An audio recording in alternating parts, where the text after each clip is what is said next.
7 दिनमा visa approval भन्दाखेरि मनमा क्वेसनहरू त थियो होला नि होइन र? यो रह्यो तपाईँको भिजा पेपरहरू।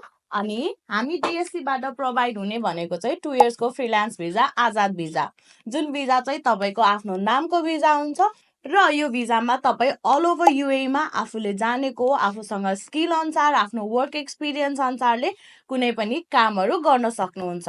अब आइडिया छ बिजनेस गर्न चाहनुहुन्छ भने बिजनेस सेटअप पनि गर्न सक्नुहुन्छ। इनकेस तपाईँलाई दुबईमा 2-4 महिनापछि बस्नु मन लागेन र तपाईँहरू युरोप माइग्रेट गर्न चाहनुहुन्छ भने युरोप पनि जान सक्नुहुन्छ। अर्को फाइदाको कुरा के छ भने तपाईँको आफ्नो डकुमेन्ट्सहरू तपाईँ आफैसँग हुँदा multiple time Nepal in and out गर्न सक्नुहुन्छ। त्यसको मतलब के हो त? तपाईँ आफ्नो फ्यामिलीसँग सधैँ जोडिराख्नुहुन्छ।